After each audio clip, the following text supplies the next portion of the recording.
우리 남편이 여기 왜? 재벌 회장님 대저택 가정부로 첫 출근한 날, 서재를 청소하던 수지는 책상 위 액자를 보는 순간 심장이 멎는 줄 알았습니다. 사진 속 환하게 웃고 있는 남편의 어릴 적 모습.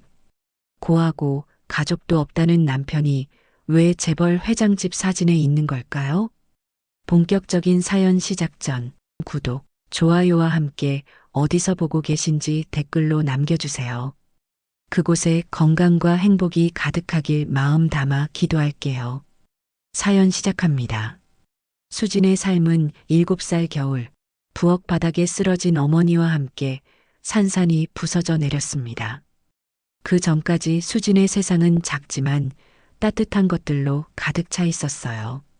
저녁이면 부엌에서 보글보글 된장찌개 끓는 소리가 집 안가득 울려 퍼졌고 그 소리를 타고 구수한 냄새가 수진의 코끝까지 스며들었습니다.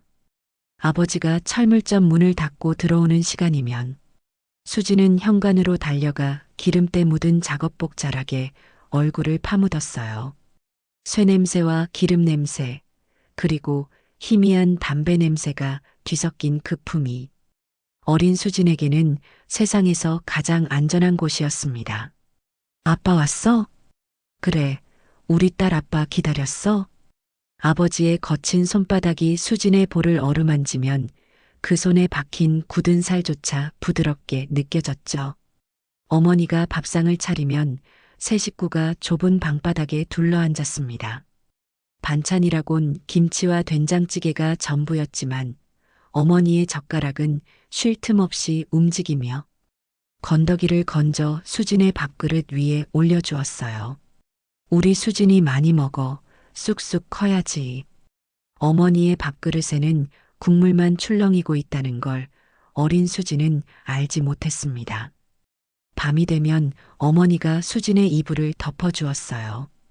어머니의 손끝이 수진의 머리카락을 쓸어넘길 때마다 따스한 온기가 두피를 타고 온몸으로 번져나갔습니다.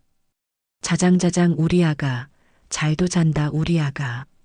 그 낮고 부드러운 목소리가 자장가처럼 귓가를 맴돌면 눈꺼풀이 무거워지며 스르르 잠속으로 빠져들었죠. 그게 수진의 일상이었습니다. 남들 눈에는 가난한 집이었을지도 모릅니다. 하지만 어린 수진에게는 세상에서 가장 소중한 공간이었습니다. 하지만 그 세상은 영원하지 않았습니다. 그해 겨울, 유난히 매서운 바람이 창문을 두드리던 날이었습니다. 학교를 마치고 골목길을 걸어오는 수진의 어깨 위로 한방눈이 소복이 쌓여가고 있었어요. 입김을 호호 불며 대문을 열고 들어서는데 이상하게 집안이 고요했습니다. 이 시간이면 부엌에서 도마 소리가 나거나 냄비 뚜껑이 달그락거리거나 어머니가 콧노래를 흥얼거리는 소리가 들려야 했어요. 엄마, 수진이 현관문을 열었을 때 부엌 쪽에서 둔탁한 소리가 들려왔어요. 쿵, 무언가 무거운 것이 바닥에 쓰러지는 소리. 가슴이 철렁 내려앉았습니다. 엄마, 수지는 신발도 벗지 않은 채 부엌으로 뛰어들어갔어요. 어머니가 바닥에 쓰러져 있었습니다. 어머니의 얼굴은 창호지처럼 하얗게 질려 있었고 입술은 한겨울 얼음장 민물처럼 파랗게 물들어 있었습니다. 엄마, 일어나. 수지는 어머니의 몸을 흔들었어요. 하지만 어머니는 눈을 뜨지 않았습니다. 엄마, 일어나. 왜 이래, 엄마. 수지는 어머니의 몸 위에 엎드려 울었습니다. 그 울음소리를 듣고 이웃집 아주머니가 달려왔고 어머니는 들것에 실려 구급차에 올랐습니다. 어머니가 쓰러진 이유는 뇌출혈. 병원에 도착했을 때는 이미 손을 쓸 수 없었대요. 수지는 아버지의 손에 이끌려 영안실로 들어갔습니다. 어머니는 흰 천 아래 누워 있었어요. 마치 깊이 잠든 것처럼 고요한 얼굴이었습니다. 엄마, 일어나. 수진이 어머니의 손을 잡았어요. 얼음장처럼 차가웠습니다. 밥 먹어야지. 아빠 왔는데. 일어나. 어머니는 대답이 없었어요. 수지는 그 손을 잡은 채 밤새 영안실 바닥에 쪼그리고 앉아 있었습니다. 아버지는 조문객들 앞에서 허리를 꺾어 절을 받았습니다. 아이고, 얼마나 힘드시겠어요. 이렇게 젊은 나이에. 어른들은 아버지에게 위로의 말을 건넸지만 구석에 쪼그리고 앉은 수진에게는 아무도 말을 걸지 않았어요. 수진은 영정사진 앞에 앉아 있었습니다. 사진 속 어머니가 웃고 있었어요. 저녁마다 밥상 앞에서 보던 그 웃음, 건더기를 건져줄 때 짓던 그 웃음 그대로였습니다. 엄마, 나 배고파. 수진이 사진을 향해 말했어요. 언제 밥 해줘? 사진 속 어머니는 대답 없이 웃고만 있었습니다. 창밖에서는 여전히 흰 눈이 펑펑 쏟아지고 있었어요. 그 눈이 세상을 새하얗게 덮어가는 것처럼 수진의 세상도 그날부터 하얗게 얼어붙기 시작했습니다. 어머니를 땅에 묻고 난 뒤 집안에서는 된장찌개 끓는 소리가 영영 사라졌습니다. 보글보글 끓어오르던 그 소리 대신 텅 빈 부엌에는 먼지가 쌓여갔어요. 가스레인지 위에는 어머니가 마지막으로 끓이다 만 냄비가 그대로 놓여 있었습니다. 아무도 치우지 않았어요. 아버지도 수진도 그 냄비를 볼 용기가 없었거든요. 아버지는 예전 같지 않았습니다. 철물점은 여전히 운영했지만 저녁에 집에 돌아오는 시간이 점점 늦어졌어요. 해가 지면 돌아오던 아버지가 어느새 밤 9시가 넘어서야 문을 열었고 그마저도 점점 더 늦어져 자정이 다 되어서야 비틀거리며 들어오는 날이 많아졌습니다. 아빠. 수진이 달려가도 아버지는 예전처럼 수진을 번쩍 안아 올리지 않았어요. 그냥 지친 눈으로 수진을 내려다보다가 방으로 들어가 버렸습니다. 현관문이 열릴 때마다 아버지의 몸에서는 기름 냄새 대신 시큼한 술 냄새가 풍겨왔어요. 어머니가 돌아가시고 1년이 흘렀을 때였습니다. 어느 날 저녁 아버지가 낯선 여자의 손을 잡고 집에 들어왔어요. 현관문이 열리는 소리에 수지는 방에서 나왔습니다. 거실에 들어서는 순간 낯선 향수 냄새가 코를 찔렀어요. 어머니의 된장찌개 냄새도 아니고 아버지의 기름 냄새도 아닌 이 집에는 한 번도 존재한 적 없는 달콤하고 진한 냄새였습니다. 수진아, 이리 와봐. 아버지의 목소리에 오랜만에 힘이 실려 있었어요. 하지만 그 힘이 수진에게 향한 것이 아니라는 걸 수진은 알 수 있었습니다. 아버지의 눈이 옆에 선 여자를 향해 반짝이고 있었거든요. 이분이 새엄마야. 인사드려. 새엄마. 그 단어가 수진의 귓속으로 파고들어 심장을 찔렀습니다. 엄마는 하늘나라에 갔는데 새엄마는 또 뭐야? 파마머리에 빨간 립스틱을 바른 여자가 수진 앞에 쪼그려 앉았어요. 형광등 불빛 아래서 입술에 바른 립스틱이 번들번들 빛났습니다. 안녕, 수진아. 이모야. 아니, 이제부터 엄마라고 불러도 돼. 여자가 웃으며 손을 내밀었어요. 수진은 그 손을 바라봤습니다. 손톱에는 빨간 매니큐어가 칠해져 있었어요. 어머니의 손은 이렇지 않았습니다. 어머니의 손에는 매니큐어 대신 굳은 살이 박혀 있었고 손톱 밑에는 된장 냄새가 배어 있었어요. 여자의 손이 수진의 머리를 쓰다듬었습니다. 그 손끝이 두피에 닿는 순간 수진의 온몸에 닭살이 돋았어요. 차가웠습니다. 피부는 따뜻했지만 그 손에는 온기가 없었어요. 따뜻한 척하는 차가움. 어린 수진도 그 차이를 느낄 수 있었습니다. 새어머니는 아들을 하나 데리고 왔어요. 수진보다 2살 많은 10살짜리 남자아이. 정태라는 이름이었습니다. 정태는 수진을 위아래로 훑어보더니 코웃음을 쳤어요.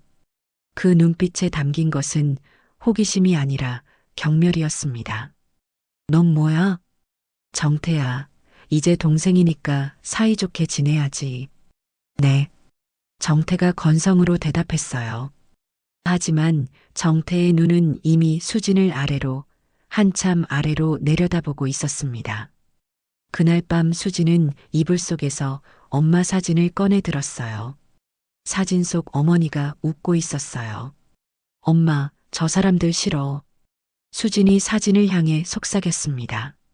나 무서워. 사진 속 어머니는 대답 없이 웃기만 했어요. 그 웃음이 위로가 되지 않았습니다. 아버지가 있을 때 새어머니는 다정한 사람이었습니다. 수진아, 밥 많이 먹어. 맛있지? 네. 학교는 어때? 친구들이랑 잘 지내? 부드러운 목소리, 상냥한 미소. 아버지는 그 모습을 흐뭇하게 바라보았어요. 잘 지내는 것 같아서 다행이야. 하지만 아버지가 철물점으로 출근하고 현관문이 딸깍 닫히는 순간 집안의 공기가 싹 바뀌었습니다. 새어머니의 얼굴에서 웃음기가 지워졌어요. 입꼬리가 축 처지고 눈빛이 차갑게 가라앉았습니다. 아! 새어머니의 목소리가 수진의 등에 칼날처럼 박혔습니다. 아버지 앞에서 들려주던 그 부드러운 목소리가 아니었어요. 낮고 거칠고 모래를 씹는 것처럼 꺼끌꺼끌한 목소리였습니다. 수진은 천천히 돌아섰어요. 새어머니가 부엌 입구에 서 있었습니다. 팔짱을 낀 채 수진을 내려다보는 눈빛이 마치 벌레를 바라보는 것 같았어요. 내가 너 때문에 왜 이게 고생을 해야 해? 그 말이 어린 수진의 심장을 후벼 팠습니다. 팔자에 없는 어린 것 밥 차려줘야지, 빨래해줘야지, 재워줘야지. 새어머니가 수진에게 한 발짝 다가왔어요. 향수 냄새가 코를 찔렀습니다. 달콤하지만 독한 냄새. 밥값이나 해라, 이거 사. 새어머니의 손가락이 수진의 이마를 툭 쳤어요. 그때부터였습니다. 8살 수진의 지옥이 시작된 건 정태는 안방에서 잤습니다. 따뜻한 보일러가 돌아가는 방, 새로 산 솜니불과 뽀송뽀송한 베개가 있는 방이었어요. 수진은 다락방으로 쫓겨났습니다. 계단 끝에 달린 조그만 문을 열고 들어가면 허리를 펼 수 없을 정도로 천장이 낮았어요. 겨울이면 방 안에서도 입김이 피어올랐어요. 수진은 어머니가 쓰던 낡은 이불을 덮고 잤습니다. 이불에서는 희미하게 어머니 냄새가 났어요. 수진은 밤마다 그 이불에 코를 파묻고 숨을 들이켰습니다. 하지만 시간이 지날수록 그 냄새는 옅어져 갔어요. 엄마 냄새 대신 다락방의 꿉꿉한 곰팡이 냄새가 이불을 적셔갔습니다. 엄마, 보고 싶어. 수진은 낡은 이불을 끌어안고 울었습니다. 아침이 되면 수진은 누구보다 먼저 눈을 떠야 했습니다. 새벽 5시, 아직 해가 뜨기도 전에 다락방 문을 열고 부엌으로 내려갔어요. 8살짜리 손으로 쌀을 씻고 밥솥에 앉혔습니다. 찬물에 손을 담그면 손가락 끝이 빨갛게 얼어갔어요. 국을 끓이고 반찬을 데우고 밥상을 차렸습니다. 새어머니가 가르쳐준 대로요. 밥이 설익으면 회초리가 날아왔어요.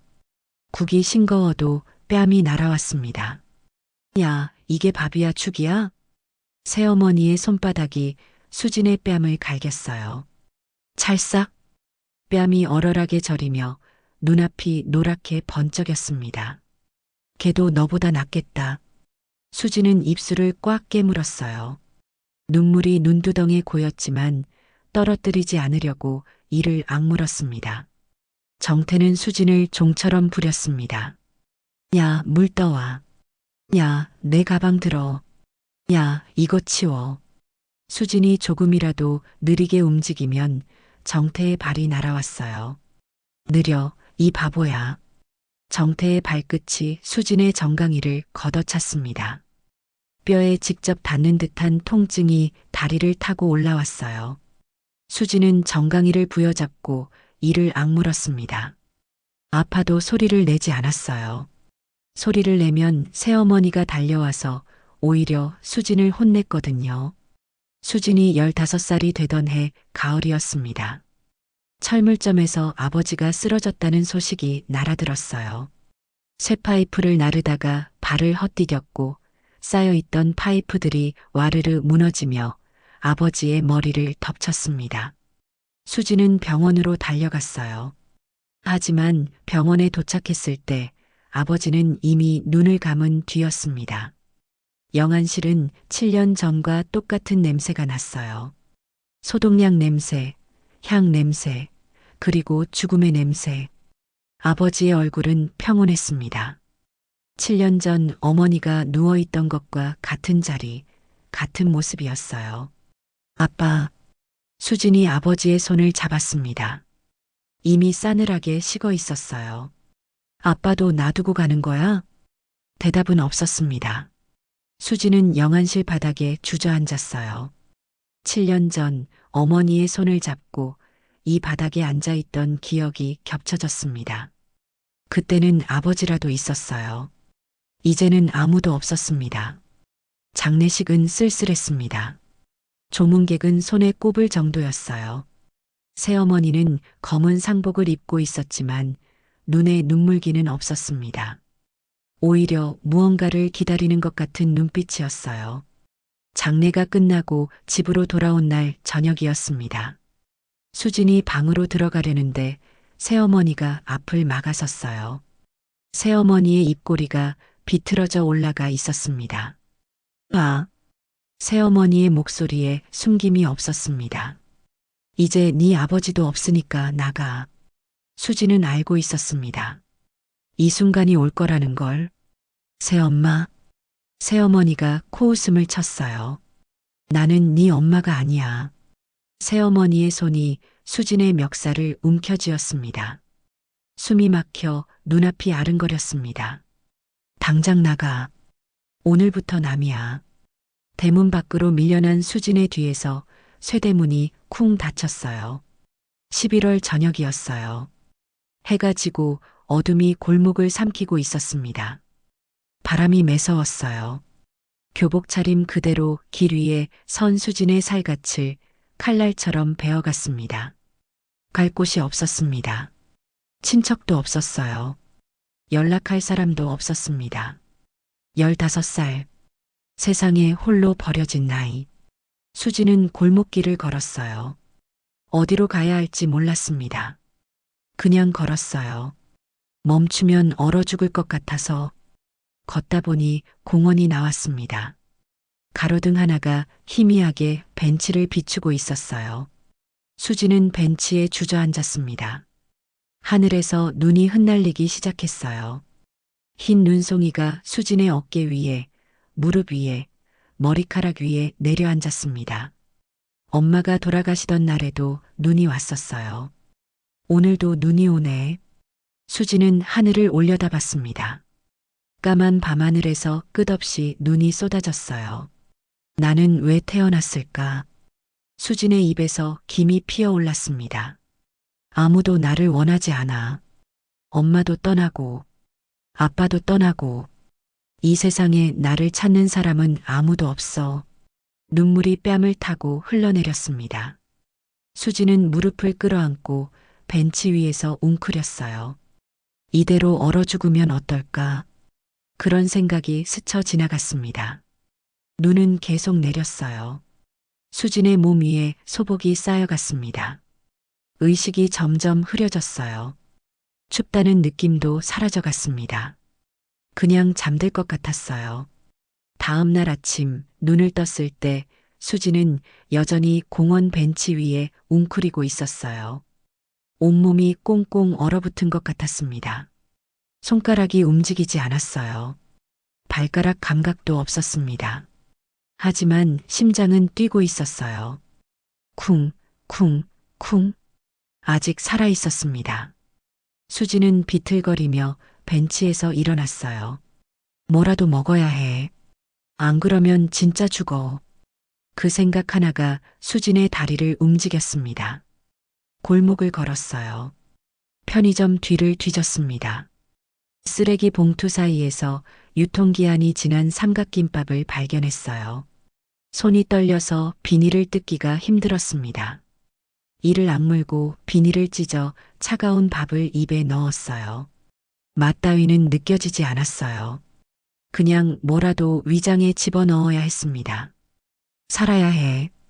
수지는 삼각김밥을 삼키며 생각했어요. 반드시 살아남을 거야. 그 독한 마음 하나가 수진의 심장을 뛰게 했습니다.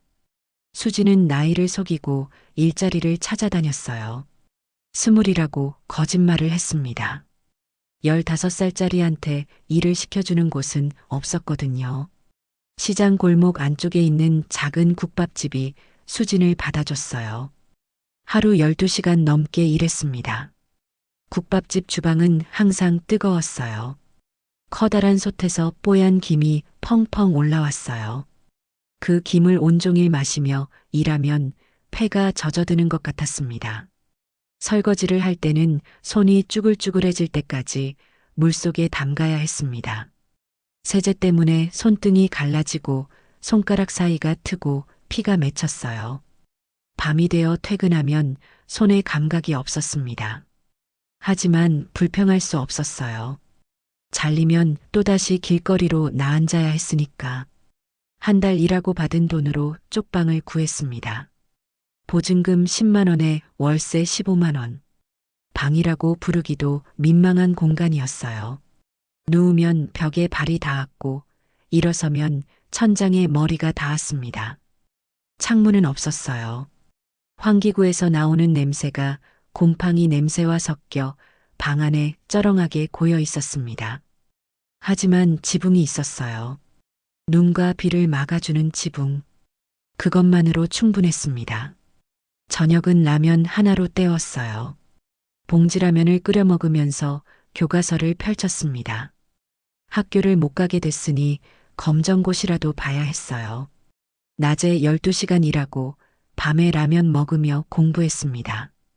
눈이 감겨도 억지로 떴어요. 볼펜으로 손등을 찔러가며 졸음을 쫓았습니다. 나는 혼자서도 살 수 있어. 반드시 살아남을 거야. 그 말을 주문처럼 되뇌었습니다. 3년이 흘렀어요.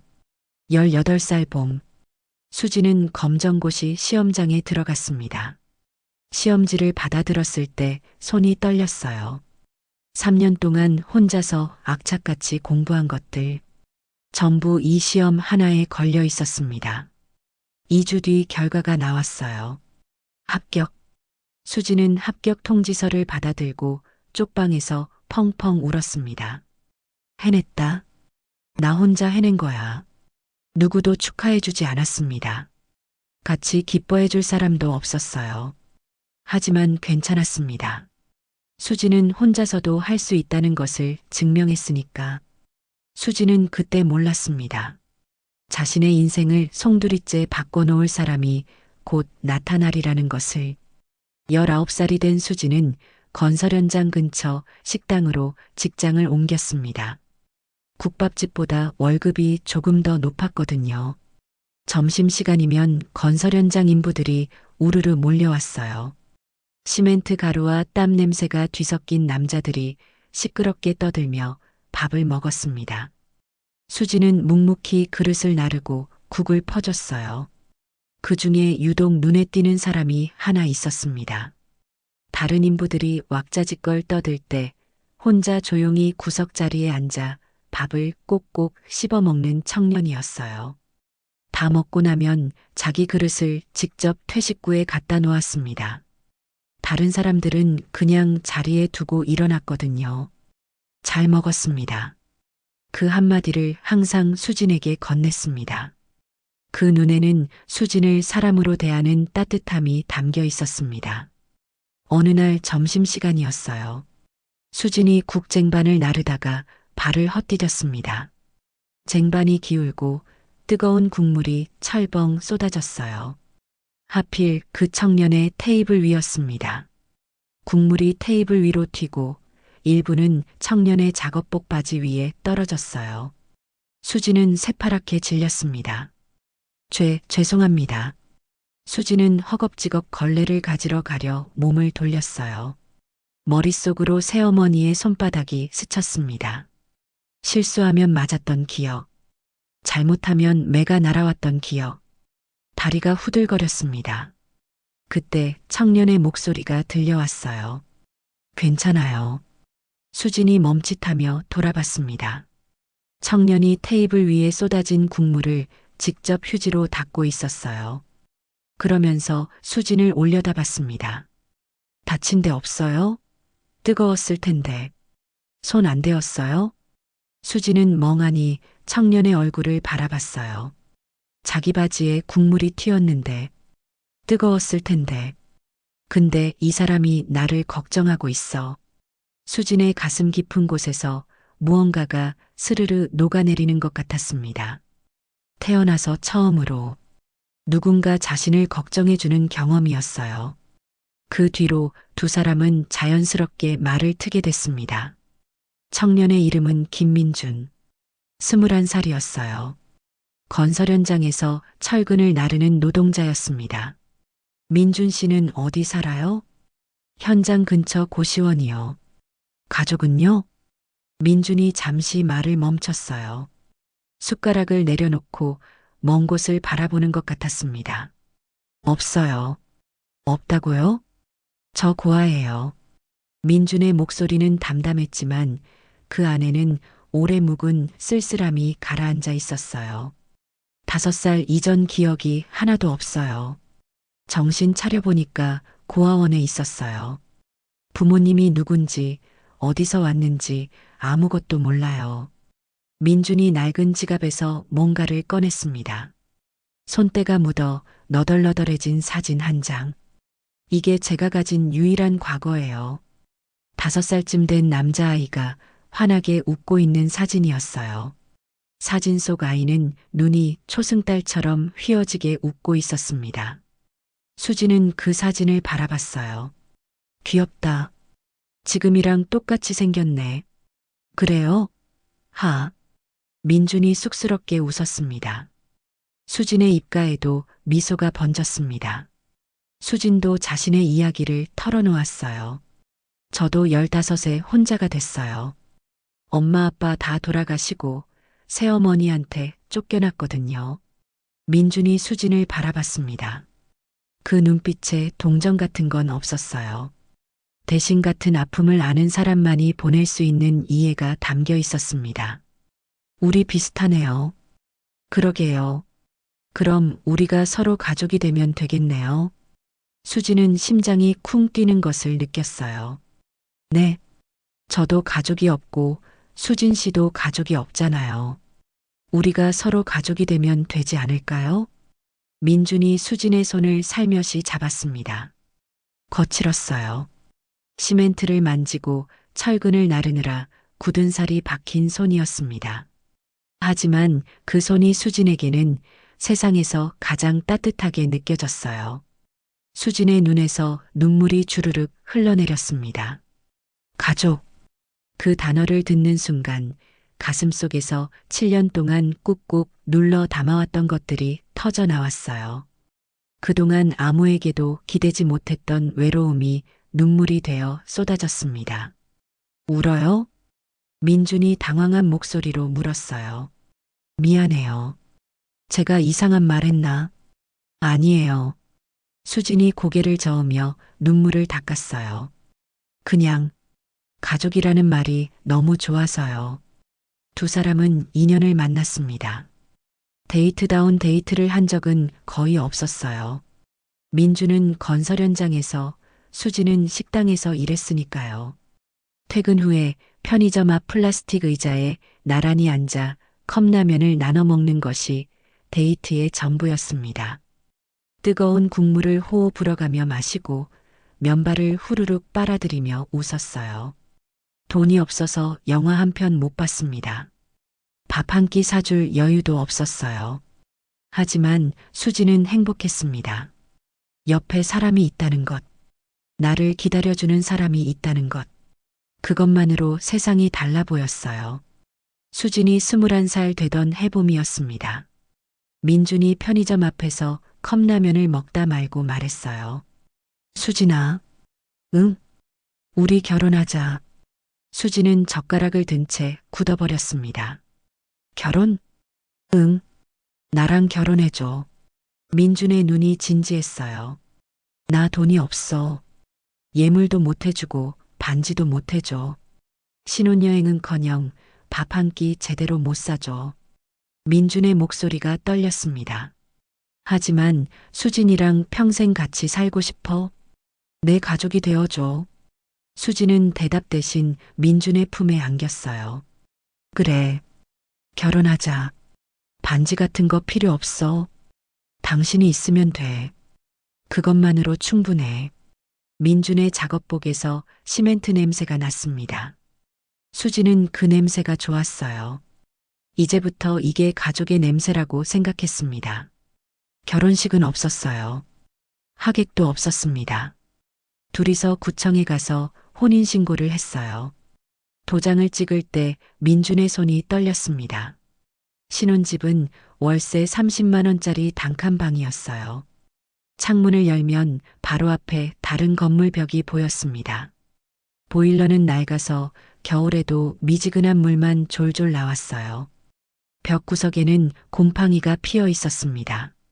결혼 첫날 밤, 낡은 이불 위에 나란히 누운 두 사람. 천장에 금이 가 있었어요. 형광등 불빛이 깜빡거렸습니다. 수진아, 응? 미안해. 민준의 목소리가 어둠 속에서 떨렸어요. 해준 게 아무것도 없어서 예쁜 드레스도 못 입혀주고 반지도 못 해주고 신혼여행은커녕 이런 방에서 첫날 밤을 보내게 해서 수지는 민준의 손을 찾아 꼭 쥐었어요. 아니야. 뭘 미안해. 나한테 가족이 생긴 건 처음이야. 당신이 있으면 돼. 그것만으로 충분해. 수진의 목소리도 떨렸습니다. 민준이 수진을 끌어안았어요. 좁은 방 안에 두 사람의 숨소리만 고요히 울렸습니다. 창밖에서 바람소리가 들려왔지만 그 바람은 이제 수진에게 춥게 느껴지지 않았어요. 옆에 사람이 있으니까. 수진은 태어나서 처음으로 온기 속에서 밤을 보냈습니다. 결혼 이듬해 딸이 태어났습니다. 하은이라는 이름을 지었어요. 하늘의 은혜라는 뜻이었습니다.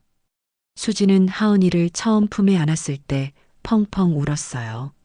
세상에 이렇게 작고 따뜻한 게 있다니. 이 아이가 내 뱃속에서 나왔다니. 하은아, 엄마야. 엄마가 왔어. 하은이의 조그만 손이 수진의 손가락을 꼭 쥐었어요. 2년 뒤에는 아들 시우도 태어났어요. 세상을 넓게 보라는 뜻이었습니다. 단칸방은 비좁았지만 웃음소리로 가득 찼어요. 민주는 더 열심히 일했습니다. 건설 현장에서 주간조 일하고 야간조까지 뛰었어요. 새벽에 나가서 밤늦게 들어오는 날이 허다했습니다. 몸은 녹초가 됐지만 민주는 집에 들어서면 늘 웃었어요. 우리 하은이 시우 아빠 왔다. 아빠. 아이들이 민준에게 달려가 안겼습니다. 시멘트 냄새가 나는 아빠의 품. 그 품이 아이들에게는 세상에서 가장 안전한 곳이었어요. 민준이 아이들의 머리를 쓰다듬으며 말했습니다. 하은아, 시우야. 아빠가 열심히 벌어서 너희들 공부 많이 시켜줄게. 좋은 집에서 살게 해줄게.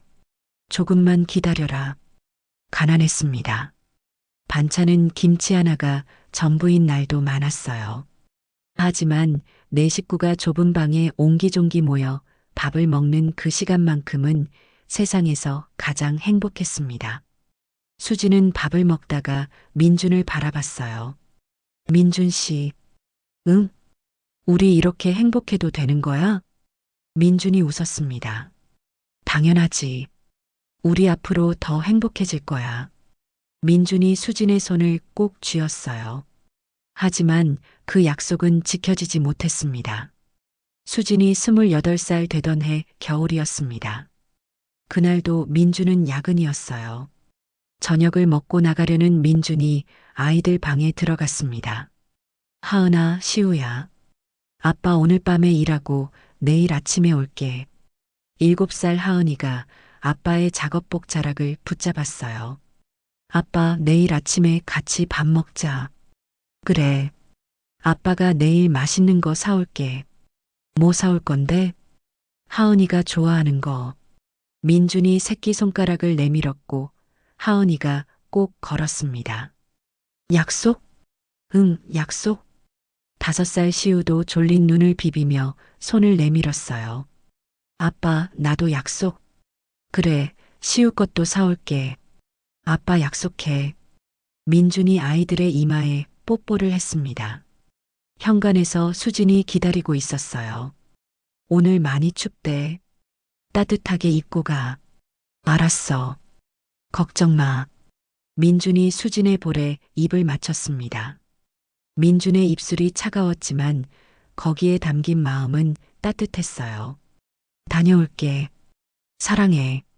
나도 사랑해. 조심해서 다녀와. 문이 닫히고 민준의 발소리가 계단을 내려갔습니다. 발소리가 점점 작아지더니 완전히 사라졌어요. 그게 민준의 마지막 모습이었습니다. 새벽 3시, 어둠 속에서 전화벨이 울렸습니다. 수지는 잠결에 손을 뻗어 전화기를 더듬었어요. 여보세요? 목소리가 잠에 절어 있었습니다. 김민준 씨 보호자 되시죠? 네, 그런데요. 건설 현장에서 사고가 발생했습니다. 지금 바로 병원으로 와주셔야 합니다. 수지는 잠이 확 달아났어요. 심장이 쿵쾅쿵쾅 미친 듯이 뛰었습니다. 무슨 사고요? 우리 남편 어떻게 된 거예요? 일단 오셔야 합니다. 수지는 이웃집에 잠든 아이들을 맡기고 병원으로 달려갔습니다. 택시 안에서 손이 덜덜 떨렸어요. 제발, 제발, 제발. 그 말만 속으로 되뇌었습니다. 병원에 도착했을 때 의사가 기다리고 있었어요. 의사의 얼굴이 어두웠습니다. 김민준 씨 보호자분이시죠? 네, 남편 어디 있어요? 남편 괜찮은 거예요? 의사가 고개를 숙였어요. 야간 작업 중에 크레인 사고가 있었습니다. 현장에서 사망하셨습니다. 그 순간 수진의 세상이 멈췄습니다. 소리가 들리지 않았어요. 의사의 입이 움직이는 게 보였지만 무슨 말인지 알아들을 수 없었습니다. 다리에서 힘이 빠져나갔어요. 수지는 병원복도 바닥에 주저앉았습니다. 차가운 바닥의 감촉이 무릎을 타고 올라왔습니다. 아니에요. 수진의 입에서 신음이 새어나왔어요. 거짓말이에요. 우리 남편 아침에 온다고 했어요. 아이들한테 맛있는 거 사온다고 약속했다고요. 수지는 비틀거리며 일어나 영안실로 향했습니다. 흰 천 아래 누워있는 민준. 수지는 무릎이 꺾이며 바닥에 쓰러졌습니다. 여보. 기어가듯 민준에게 다가갔어요. 여보, 일어나. 민준의 손을 잡았습니다. 이미 차갑게 식어 있었어요. 아침에 수진의 볼에 입 맞추던 그 손이, 아이들의 머리를 쓰다듬던 그 손이 얼음장처럼 싸늘했습니다. 왜 이래? 장난치지 마. 우리 하은이 시우 어떡해? 나 혼자 어떻게 살아? 여보. 수진의 절규가 영안실 벽에 부딪혀 메아리 쳤습니다. 하지만 민주는 대답이 없었어요. 영영. 장례식은 쓸쓸했습니다. 민준에게는 연고자가 없었어요. 조문객은 건설 현장 동료 몇 명이 전부였습니다. 수지는 혼자서 모든 것을 치러야 했어요. 장의사와 이야기하고 서류에 도장을 찍고 돈을 계산했습니다.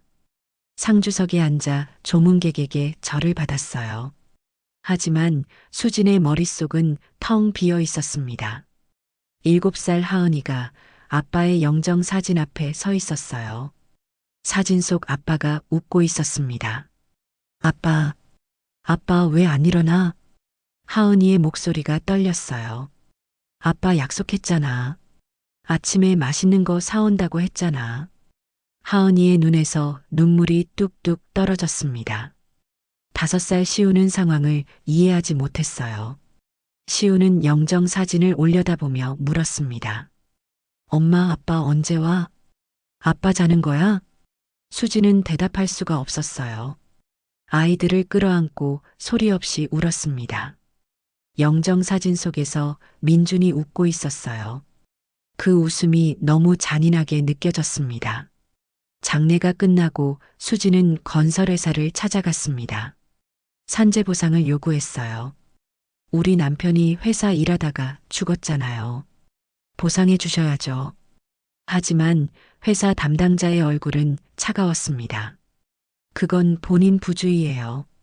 안전수칙 안 지켰잖아요. 뭐라고요? 수진의 목소리가 높아졌어요. 우리 남편이 얼마나 성실하게 일했는데요. 매일 야근하고 몸 갈아가면서 일했다고요. 담당자가 서류를 탁 내려놓았어요.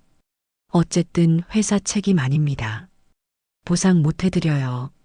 수지는 억울했습니다. 하지만 증거가 없었어요. 변호사를 쓸 돈도 없었습니다.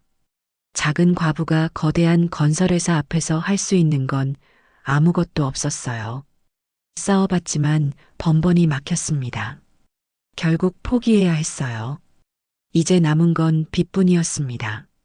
생활비로 빌린 돈, 장례비로 쓴 돈, 밀린 월세까지. 빚쟁이들이 문을 두드리기 시작했어요.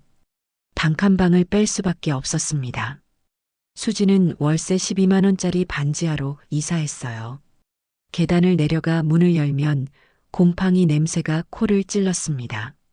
천장 가까이에 붙은 창문으로는 지나가는 사람들의 발목만 보였어요. 비가 오면 벽을 타고 물이 스며들었습니다. 하지만 선택의 여지가 없었어요. 12만 원. 그것보다 싼 방은 없었습니다. 수진의 하루는 새벽 4시에 시작됐어요. 눈을 뜨면 어둠 속에서 더듬더듬 옷을 입었습니다. 잠든 아이들 이불을 턱까지 끌어올려주고 반지하 문을 나섰어요. 첫 번째 일은 오피스텔 청소였습니다.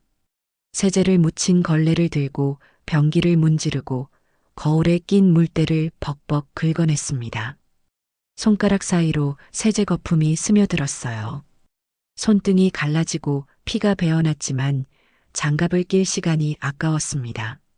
장갑을 끼면 손놀림이 느려지고 느려지면 시간 안에 못 끝내고 못 끝내면 잘렸어요. 차가운 물이 갈라진 상처 사이로 스며들 때마다 살점이 찢어지는 것 같았어요. 이를 악물었습니다. 이 정도는 괜찮아. 애들 밥값 벌어야지. 8시에 청소를 끝내면 뛰어서 식당으로 갔어요. 점심시간 전까지 야채를 다듬고 그릇을 닦고 국을 끓였습니다. 점심시간에는 손님들 사이를 누비며 주문을 받고 음식을 날랐어요. 발이 퉁퉁 부어 올랐지만 앉을 틈이 없었습니다. 오후 3시에 식당 일이 끝나면 아이들을 데리러 지역아동센터로 갔어요. 아이들 손을 잡고 반지하 방으로 돌아와 저녁을 먹였습니다. 라면 하나에 계란 2개를 풀어 3그릇으로 나눴어요. 아이들 그릇에는 면을 수북이 담고 수진의 그릇에는 국물만 출렁였습니다. 하은아, 시우야, 맛있게 먹어. 엄마는요? 엄마는 배 안 고파. 너희가 많이 먹어. 아이들이 잠들면 수지는 다시 집을 나섰어요. 3번째 일은 편의점 야간 알바였습니다. 카운터에 서서 손님을 맞고 물건을 정리하고 바닥을 쓸었습니다. 새벽 2시에 퇴근해서 반지하로 돌아오면 몸이 천근만근이었어요. 씻을 기운도 없었습니다. 아이들 옆에 쓰러지듯 누우면 눈이 저절로 감겼어요. 2시간 뒤면 다시 새벽 4시. 알람이 울리면 또다시 하루가 시작됐습니다. 1년이 흘렀습니다. 어느 날 밤이었어요. 편의점으로 알바를 하려 가는데 갑자기 앞이 캄캄해졌습니다. 수지는 골목길 한가운데서 무릎을 꿇었어요. 다리에 힘이 들어가지 않았습니다. 손을 땅에 짚었어요. 제발, 조금만 버티자. 수지는 이를 악물고 일어섰어요. 비틀거리는 다리를 억지로 움직여 편의점으로 향했습니다. 하은이는 점점 말이 없어졌어요. 8살이 된 하은이는 눈치가 빨랐습니다. 엄마가 얼마나 힘든지 다 알고 있었어요. 학교에서 친구들이 물었습니다. 하은아, 너희 아빠 뭐해? 하은이는 대답하지 못했어요. 고개를 숙인 채 교실 밖으로 뛰쳐나갔습니다. 아빠가 없다는 말을 입 밖에 꺼낼 수가 없었어요. 집에 와서도 하은이는 투정 한 번 부리지 않았습니다. 배가 고파도 배고프다 말 안 했어요. 친구들처럼 예쁜 옷이 갖고 싶어도 말 안 했습니다. 어느 날 수진이 물었어요. 하은아, 뭐 먹고 싶은 거 없어? 하은이가 고개를 저었습니다. 엄마, 나 아무것도 안 먹어도 돼. 엄마 힘들잖아. 8살짜리 아이의 입에서 나온 그 말이 수진의 가슴에 못처럼 박혔어요. 아이가 저런 말을 해야 하는 엄마가 됐구나. 수진은 하은이를 끌어안고 울었습니다. 미안해. 엄마가 미안해. 하은이의 조그만 손이 수진의 등을 토닥였어요. 엄마, 울지 마. 하은이가 있잖아. 그 손길이 수진의 심장을 도려내는 것 같았습니다. 시우는 아직 어려서 상황을 잘 몰랐어요. 엄마, 우리 왜 이렇게 추운 데서 살아? 수진은 대답할 말이 없었어요. 친구네 집은 따뜻하던데. 우리 집은 왜 벽에서 물이 나와? 수진의 눈에서 눈물이 뚝 떨어졌어요. 대답 대신 시우를 꽉 끌어안았습니다. 미안해, 시우야. 엄마가 미안해. 시우의 조그만 몸에서 체온이 느껴졌어요. 이 아이를 따뜻한 곳에서 재워주지 못하는 자신이 한없이 작아졌습니다. 3년이 흘렀습니다. 수진의 손은 더 이상 예전의 손이 아니었어요. 손등은 거칠게 갈라져 나무껍질 같았고 손가락 마디마다 굳은 살이 두껍게 박혀 있었습니다. 손톱은 세제의 상에 울퉁불퉁 일그러져 있었어요. 민준을 처음 만났을 때 민준의 손이 거칠다고 생각했었는데 이제는 수진의 손이 그때 민준의 손보다 더 거칠어져 있었습니다. 어느 날 밤 하은이가 수진에게 종이 한 장을 내밀었어요. 엄마, 이거. 수진이 종이를 받아들었습니다. 그림이었어요. 크레파스로 그린 그림. 엄마, 하은이, 시우가 손을 잡고 서 있었습니다. 그 위 하늘에는 날개 달린 사람이 있었어요. 아빠였습니다. 그림 아래에 삐뚤빼뚤한 글씨가 적혀 있었어요.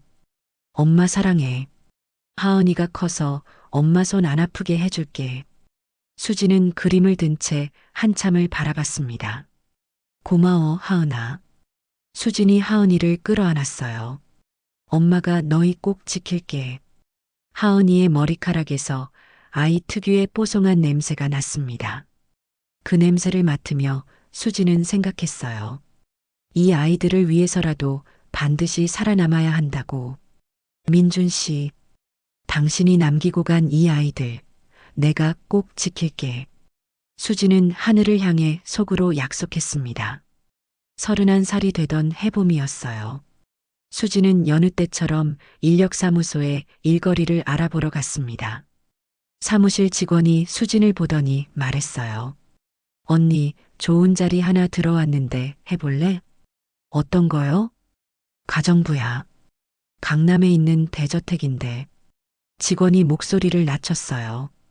재벌 회장님 댁이래. 월급이 엄청 세. 얼마나요? 직원이 부른 금액에 수진의 눈이 커졌습니다. 그 돈이면 지금 3가지 일 합친 것보다 많았어요. 새벽에 일어나 청소하고 낮에 식당 뛰고 밤에 편의점 서는 것. 그 모든 것보다 많다고요. 저 같은 사람도 될까요? 수진의 목소리가 떨렸어요. 성실하면 돼. 면접 한번 보러 가봐. 면접 날. 버스에서 내려 골목을 돌아가니 저택이 나왔습니다. 수지는 그 앞에서 걸음을 멈췄어요. 숨이 멎는 것 같았습니다. 집이 아니라 성 같았어요. 높은 담장 너머로 보이는 지붕이 하늘을 찌를 듯 했습니다. 대문에는 JK라는 금색 글자가 박혀 있었어요. 수지는 떨리는 손으로 초인종을 눌렀습니다. 거실로 안내받은 수지는 소파 끝에 걸터 앉았어요. 엉덩이를 반쯤만 걸치고 앉았습니다. 이 푹신한 소파에 자기 같은 사람이 온전히 앉으면 안 될 것 같았어요. 거실 한쪽 벽에는 커다란 가족 사진이 걸려 있었습니다. 흰 머리의 노부부와 중년 여성, 그리고 그 옆에 남자. 모두 환하게 웃고 있었어요. 그런데 이상했습니다. 사진 속 네 사람의 웃음이 어딘가 허전해 보였어요. 마치 누군가가 빠진 것 같은 공허함이 웃음 사이사이에 스며 있었습니다. 기다리셨죠? 목소리가 들려 고개를 돌렸어요. 백발이 단정한 할머니가 들어오고 있었습니다.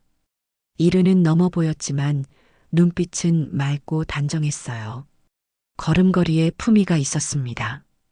부축하는 사람 없이 혼자 걸어오면서도 자세가 꼿꼿했어요. JK그룹 회장 부인 최영숙 여사였습니다. 수지는 벌떡 일어났어요. 안녕하세요. 이수진이라고 합니다. 그래, 앉아요. 영숙 여사가 맞은편 소파에 앉았습니다. 수진을 찬찬히 훑어보았어요. 그 눈빛이 날카로웠지만 차갑지는 않았습니다. 인력사무소에서 얘기 들었어요. 아이 둘을 혼자 키우고 있다면서? 네, 여사님. 딸이 9살, 아들이 7살이에요. 남편은? 수지는 잠시 입술을 깨물었어요. 3년 전에 사고로 돌아가셨습니다. 그랬구나. 힘들었겠네. 수지는 대답 대신 고개를 숙였어요. 힘들었다는 말을 듣는 순간 목이 메어왔습니다. 3년 동안 힘들다는 말을 해본 적이 없었어요. 힘들다고 말해봤자 아무도 들어주지 않았으니까. 영숙 여사가 다시 물었습니다. 여기서 일하게 되면 출퇴근이 가능해? 네. 아이들 학교 보내고 출근하고 저녁에 퇴근해서 아이들 돌볼 수 있으면 좋겠습니다. 그건 조정할 수 있어. 우리 집에 아이 때문에 고생하는 엄마 구박할 사람 없어. 영숙 여사가 희미하게 웃었어요. 내일부터 나와요. 열심히 해줘요. 수지는 믿기지 않았어요. 합격이에요? 그래. 얼굴 보니까 성실하게 생겼어. 눈이 맑아.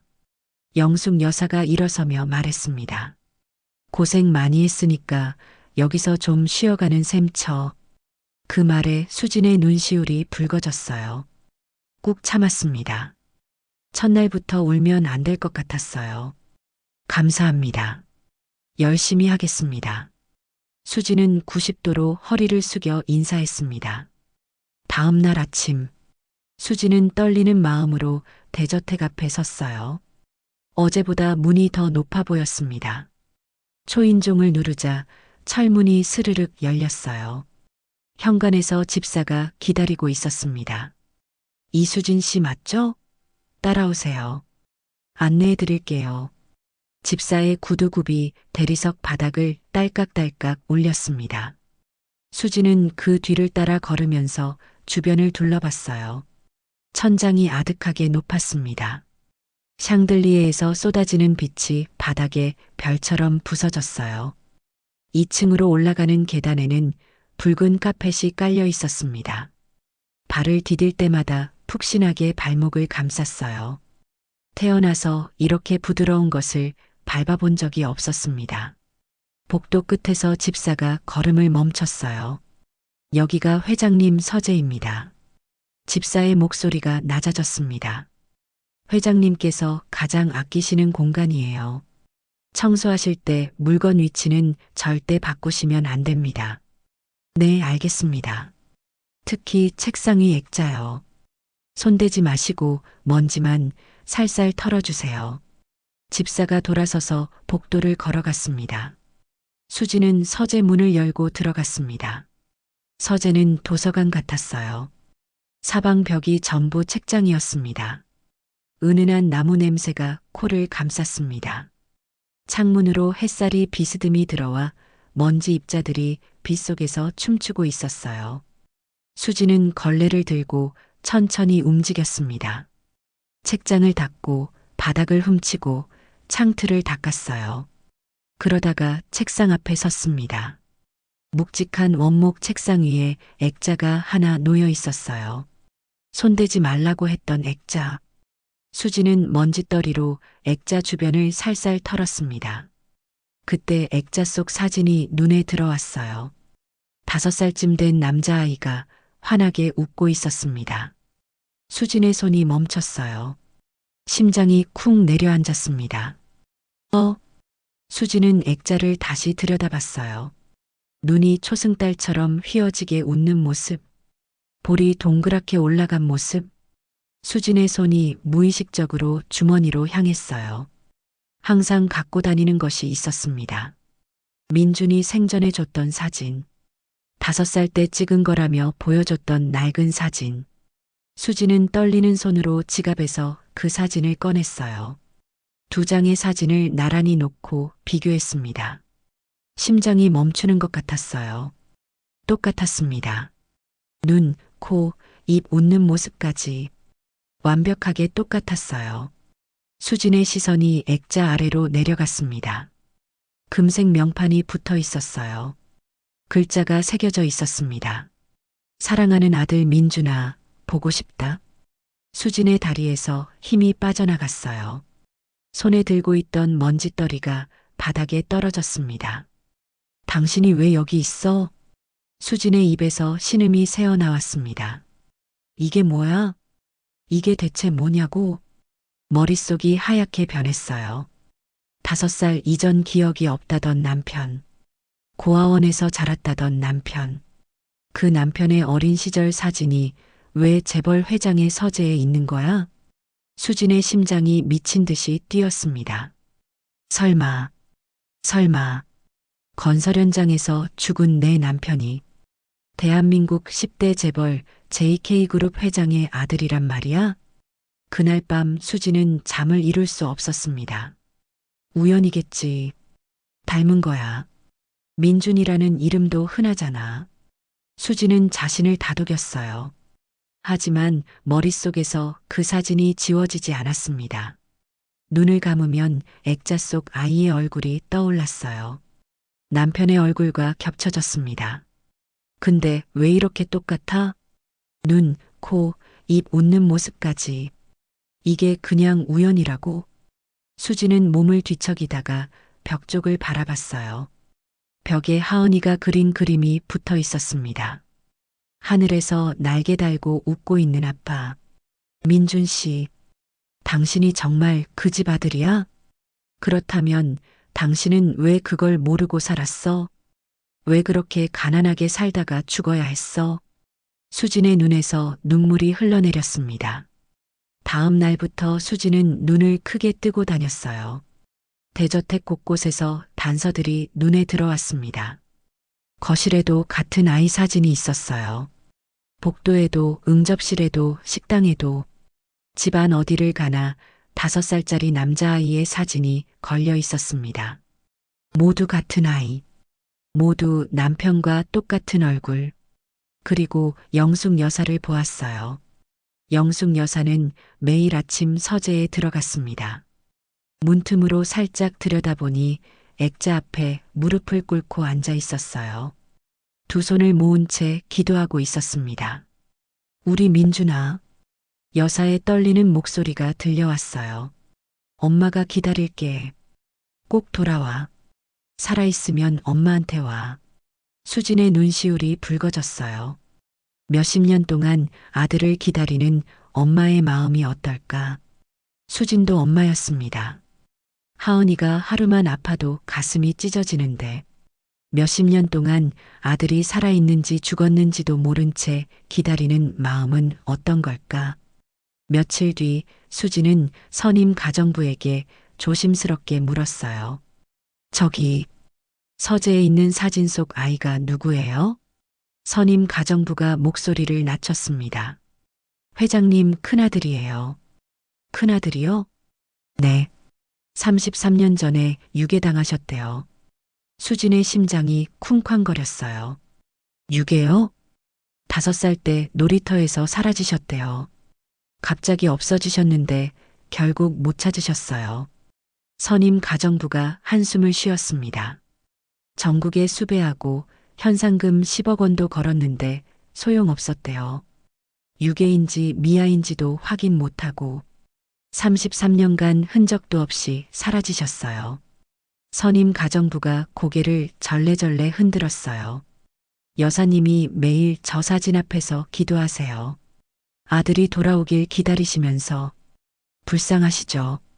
수지는 대답하지 못했어요. 심장이 너무 세게 뛰어서 목소리가 나오지 않았습니다. 5살 때 사라졌다. 고아원에서 자란 남편도 5살 이전 기억이 없다고 했다. 놀이터에서 사라졌다. 남편이 갖고 있던 사진도 5살 때 사진이었다. 이게 진짜 우연일까? 그날 밤 수지는 또 잠을 이루지 못했어요. 말씀드려야 하나? 만약 진짜 내 남편이 이 집 아들이라면, 그런데 그 아들이 이미 세상을 떠났다면, 수지는 천장을 올려다봤어요. 말해도 상처만 드리는 거 아닐까? 33년 동안 기다린 아들이 이미 죽었다는 걸 알면 얼마나 힘드실까? 하지만 수지는 옆에서 자는 아이들을 바라봤습니다. 민준 씨의 아이들. 하은이의 얼굴에서 민준의 눈이 보였어요. 시우의 자는 모습에서 민준의 표정이 보였습니다. 이 아이들이 민준 씨의 피를 받았다면, 회장님 내외분의 손주들이라면, 수지는 벌떡 일어나 앉았어요. 아니야. 이분들은 알 권리가 있어. 아들이 어떻게 살았는지, 누구와 결혼했는지, 손주가 있는지, 그걸 알 권리가 있어. 민준 씨도 하늘에서 진짜 부모님을 만나길 원할 거야. 수지는 주먹을 꽉 쥐었습니다. 알려드려야 해. 진실을. 수지는 결심했어요. 하지만 어떻게 말해야 할지 몰랐습니다. 아무런 증거 없이 갑자기 찾아가서 제 남편이 회장님 아들인 것 같아요라고 할 수는 없었어요. 가장 확실한 방법은 하나였어요. DNA 검사. 하은이나 시우의 DNA와 회장님 내외분의 DNA를 대조하면 모든 것이 밝혀질 터였습니다. 어느 날 오후 영숙 여사가 서재에서 나오는 것을 보고 수지는 다가갔어요. 여사님, 잠시 드릴 말씀이 있습니다. 영숙 여사가 수진을 바라봤어요. 그래, 무슨 일이야? 수지는 떨리는 다리를 억지로 붙잡았습니다. 저기, 자리 좀 옮겨서 말씀드려도 될까요? 영숙 여사의 눈빛이 묘해졌어요. 그래, 거실로 가자. 거실 소파에 마주 앉았습니다. 수진의 심장이 목구멍까지 뛰어오르는 것 같았어요. 손바닥에 땀이 흥건했습니다. 그래, 할 말이 뭔데? 영숙 여사가 찻잔을 들었어요. 수지는 깊게 숨을 들이쉬었습니다. 그리고 소파에서 내려와 바닥에 무릎을 꿇었어요. 영숙 여사의 눈이 커졌습니다. 어머, 이게 무슨 짓이야? 일어나. 여사님, 드릴 말씀이 있습니다. 수진의 목소리가 떨렸어요. 제 남편이요. 3년 전에 건설 현장 사고로 죽었어요.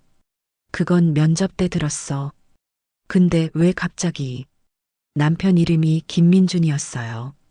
영숙 여사의 손이 멈췄습니다. 찻잔을 들고 있던 손이 미세하게 떨리기 시작했어요. 뭐라고? 김민준이요. 고아원 출신이었고 5살 이전 기억이 없다고 했어요. 수진이 고개를 들어 영숙 여사를 바라봤습니다. 근데 서재에 있는 저 사진이요. 제 남편이 갖고 있던 어릴 적 사진이랑 너무 똑같아요. 찰그랑. 영숙 여사의 손에서 찻잔이 떨어졌습니다. 얼굴이 새하얗게 질려 있었습니다. 사진 있어? 영숙 여사의 목소리가 갈라졌어요. 보여줘. 당장. 수지는 주머니에서 지갑을 꺼냈습니다. 수진이 사진을 내밀자 영숙 여사가 낚아채듯 받아들었어요. 사진을 든 손이 덜덜 떨렸습니다. 영숙 여사의 눈동자가 사진 위를 미친 듯이 훑쳤어요. 이건 영숙 여사가 벌떡 일어났습니다. 비틀거리는 발걸음으로 서재를 향해 뛰어갔어요. 수진도 따라 일어나 뒤를 쫓았습니다. 영숙 여사는 서재 문을 벌컥 열었어요. 책상으로 달려가 액자를 집어들었습니다. 손에 든 사진과 액자 속 사진을 나란히 놓았어요. 두 손이 나뭇잎처럼 떨리고 있었습니다. 똑같아. 영숙 여사의 입에서 신음이 새어나왔어요. 완벽하게 똑같아. 이건 우리 민준이야. 영숙 여사의 목소리가 찢어졌어요. 틀림없어. 영숙 여사의 무릎이 꺾였습니다. 바닥에 주저앉으며 울음이 터져 나왔어요. 우리 민준이가. 그 비명 같은 울음소리가 서재를 가득 채웠습니다. 복도까지 울려 퍼졌어요. 무슨 일이야? 급한 발소리와 함께 이정국 회장이 서재로 뛰어들어왔습니다. 회장은 바닥에 주저앉은 영숙 여사를 보고 얼굴이 굳었어요. 여보, 왜 이래? 무슨 일이야? 여보. 영숙 여사가 떨리는 손으로 두 장의 사진을 들어 보였습니다. 이것 봐. 이거 봐요. 회장이 사진을 받아들었어요. 두 사진을 번갈아 보는 회장의 얼굴이 점점 굳어갔습니다. 이 사진 어디서 난 거야? 수진을 향해 고개를 돌렸어요. 수진은 다시 한번 무릎을 꿇었습니다. 제 남편이 갖고 있던 사진이에요. 자기 어릴 적 사진이라고 보여줬어요. 회장의 눈빛이 흔들렸습니다. 자네 남편이 이름이 뭐라고 했지? 김민준이요. 회장의 손에서 사진이 떨어질 뻔했어요. 간신히 붙잡았습니다. 민준. 우리 민준이 이름. 회장도 벽에 기대며 휘청거렸어요. 지금 살아있어? 그 사람? 수진의 눈에서 눈물이 흘러내렸습니다. 아니요. 3년 전에 건설 현장 사고로 돌아가셨어요. 회장의 얼굴에서 핏기가 싹 빠져나갔습니다. 영숙 여사의 울음소리가 더 커졌어요. 살아있었어. 우리 민준이가 살아있었어. 근데 왜 우리가 못 찾은 거야? 수지는 바닥에 엎드렸습니다. 회장님, 죄송합니다. 확실하지도 않은 이야기로 상처를 드린 건지도 몰라요. 하지만 이분들이 알 권리가 있다고 생각했어요. 회장이 떨리는 목소리로 물었습니다. 자녀가 있어? 수진이 고개를 들었어요. 눈물이 볼을 타고 흘러내렸습니다. 네. 딸 하은이가 9살이고 아들 시우가 7살이에요. 회장이 벽을 짚고 서 있었어요. 어깨가 들썩였습니다. 평생 굳건하게 재벌 그룹을 이끌어온 사람.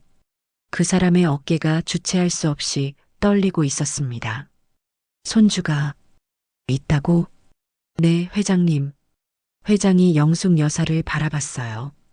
두 사람의 눈이 마주쳤습니다. 그 안에 33년의 기다림과 그리움과 절망이 출렁이고 있었어요. 유전자 검사를 해야 해. 회장이 입을 열었습니다. 목소리가 갈라졌지만 결연했어요. 당장 3일 뒤 대학병원. 수지는 하은이와 시우의 손을 잡고 병원 로비에 섰습니다. 엄마, 여기 왜 왔어? 하은이가 고개를 갸웃거렸어요. 건강검진이야. 금방 끝나. 수지는 애써 웃어 보였습니다. 손바닥에 땀이 흥건했어요. 저쪽에서 이정국 회장 부부가 걸어오고 있었습니다. 영숙 여사는 아이들을 보자마자 걸음을 멈췄어요. 손으로 입을 막았습니다. 눈에 눈물이 그렁그렁 맺혔어요. 저 아이가, 영숙 여사가 떨리는 목소리로 말했습니다. 하은이가 우리 민준이 어릴 때랑 똑같아. 회장도 아이들을 바라봤어요. 시우의 얼굴에서 무언가를 찾는 것 같았습니다. 눈매가, 입모양이, 회장의 목소리도 떨렸어요. 수지는 아이들을 앞으로 살짝 밀었습니다. 하은아, 시우야. 인사드려. 안녕하세요. 아이들이 고개를 꾸벅 숙였어요. 영숙 여사가 주르륵 눈물을 흘렸습니다. 그래, 그래, 안녕. 체열실로 들어가 피를 뽑았어요. 하은이는 씩씩하게 참았고 시우는 조금 울었습니다. 수지는 아이들의 손을 꼭 잡아주었어요. 회장 부부도 체열을 받았습니다. 영숙 여사는 피를 뽑으면서도 아이들에게서 눈을 떼지 못했어요. 검사 결과는 특급 의뢰로 24시간 만에 나온다고 했습니다. 다음 날 회장 저택 대응접실. 수지는 아이들과 함께 소파에 앉아 있었습니다. 회장 부부는 맞은편에 앉아 있었어요. 시계 초침 소리가 유난히 크게 들렸습니다. 똑똑똑. 아무도 말이 없었어요. 영숙 여사는 두 손을 꼭 모은 채 무언가를 기도하듯 중얼거리고 있었습니다. 제발, 제발. 엄마, 우리 왜 여기 있어? 시우가 수진의 옷자락을 잡아당겼어요. 여기 할머니, 할아버지 누구야? 조금만 기다려, 시우야. 수진은 시우의 머리를 쓸어넘기며 말했습니다. 곧 알게 될 거야. 현관에서 발소리가 들렸어요. 집사가 응접실 문을 열었습니다. 병원에서 결과가 왔습니다. 집사의 손에 서류 봉투가 들려 있었어요. 영숙 여사가 벌떡 일어났습니다. 줘요. 어서. 회장이 아내를 붙잡았어요. 여보, 진정해. 내가 볼게. 회장이 봉투를 받아들었습니다. 봉투를 뜯는 손이 떨리고 있었어요. 서류를 꺼내 펼쳤습니다. 회장의 눈이 글자 위를 훑었어요. 한 줄, 두 줄. 회장의 손이 멈췄습니다. 서류를 든 손이 파들파들 떨렸어요. 여보. 회장의 목소리가 갈라졌습니다. 영숙 여사가 회장의 얼굴을 바라봤어요. 뭐래요? 결과가 뭐래요? 회장의 눈에서 눈물이 뚝 떨어졌습니다. 검사 결과. 회장이 서류를 읽었어요. 이하은, 이시우 아동은 이정국 회장님과. 목소리가 떨렸습니다. 99.99% 확률로 직계 혈연 관계입니다. 영숙 여사의 입에서 비명이 터져 나왔어요. 다리에 힘이 풀리며 바닥에 주저앉았습니다. 우리 민준이가 살아있었어. 영숙 여사의 울음이 응접실을 가득 채웠습니다. 수진도 눈물이 쏟아졌어요. 진짜였구나. 민준 씨가 정말로 이 집 아들이었구나. 회장이 비틀거리며 아이들에게 다가왔습니다. 하은아, 시우야. 회장의 목소리가 울먹였어요. 할아버지야. 너희 할아버지다. 하은이와 시우가 어리둥절한 표정으로 회장을 올려다봤어요. 영숙 여사가 기어가듯 아이들에게 다가왔습니다. 우리 금쪽 같은 것들. 영숙 여사가 두 아이를 끌어안았어요. 뜨거운 눈물이 아이들의 머리카락 위로 떨어졌습니다. 하은이의 눈에도 눈물이 맺혔어요. 엄마가 말해줬던 아빠. 하늘나라에 있는 아빠. 그 아빠의 엄마 아빠가 이 할머니 할아버지구나. 아빠 할머니 할아버지? 하은이가 떨리는 목소리로 물었어요. 영숙 여사가 고개를 끄덕였습니다. 그래, 그래. 할머니야. 내 아빠 엄마야. 하은이가 영숙 여사의 품에 안겼어요. 아빠가 보고 싶었어요. 할머니도. 두 사람이 끌어안고 울었습니다. 시우도 옆에서 울기 시작했어요. 회장이 시우를 번쩍 안아 올렸습니다. 우리 손자, 우리 시우. 할아버지가 이제 다 지켜줄게. 수지는 그 모습을 바라보며 펑펑 울었습니다. 민준 씨, 보이세요? 당신 부모님이에요. 수지는 하늘을 향해 속으로 말했습니다. 하지마 기쁨도 잠시였습니다. 회장이 눈물을 닦으며 말했어요. 근데 왜 3년 전에 죽은 거야? 왜 살아있을 때 못 찾은 거야? 영숙 여사의 울음이 더 커졌습니다. 우리 아들, 어떤 고생을 했을까? 건설 현장에서 일했다고 했잖아. 그 힘든 일을 하면서 영숙 여사가 수진을 바라봤어요. 민준이가 행복하게 살았어? 수진은 고개를 끄덕였습니다. 눈물이 멈추지 않았어요. 네, 여사님. 가난했지만 우리 넷이서 행복했어요. 민준 씨는 좋은 남편이었고 좋은 아빠였어요. 아이들을 정말 사랑했어요. 영숙 여사가 수진의 손을 덥석 잡았습니다. 고마워. 우리 아들 사랑해줘서 고마워. 아이들 낳아줘서 고마워. 수진은 영숙 여사의 손을 꼭 잡았어요. 두 사람의 눈물이 섞여 바닥에 떨어졌습니다. 그날 저녁, 저택의 저녁 식사 시간. 아이들은 난생 처음 보는 음식들 앞에서 눈이 휘둥그레졌어요. 엄마, 이거 다 먹어도 돼? 시우가 속삭였습니다. 그래, 많이 먹어. 영숙 여사가 아이들 앞에 이것저것 떠다 주었어요. 이것도 먹어. 이것도 맛있어. 우리 손주들 많이 먹어야지. 회장도 아이들을 흐뭇하게 바라봤습니다. 어려운 얘기는 내일 하세. 오늘은 손주들이랑 시간 보내야지. 그때였어요. 현관에서 요란한 소리가 났습니다. 아버지. 날카로운 여자 목소리가 복도를 타고 들려왔어요. 식당 문이 벌컥 열렸습니다. 중년 여자가 서 있었어요. 명품으로 치장한 차림새, 날카롭게 치켜올린 눈썹, 입술은 얇게 다물어져 있었고 눈에는 불길한 빛이 이글거리고 있었습니다. 이민서, JK그룹 회장의 차녀, 33년간 외동딸로 자라며 후계자 수업을 받아온 사람. 아버지, 이게 무슨 상황이에요? 민서의 목소리가 식당 안 공기를 얼어붙게 만들었어요. 갑자기 나타난 가정부가 오빠 며느리라고요? 민서의 시선이 수진에게 꽂혔습니다. 위에서 아래로 훑어보는 눈빛. 그 눈에는 경멸이 가득했어요. 수진은 그 눈빛을 알았습니다. 새어머니가 자신을 바라보던 그 눈빛과 똑같았어요. 벌레를 보는 것 같은 눈. 민서야. 회장이 나직이 불렀습니다. 지금 상황 설명해 줄게. 일단 앉아라. 앉긴요? 민서가 날카롭게 쏘아붙였어요. DNA 검사 결과가 나왔대요? 저 애들이 오빠 자식이래요? 그래. 회장의 목소리가 단호했습니다. 우리 손주들이 맞아. 민서의 얼굴이 일그러졌어요. 이를 악물었습니다.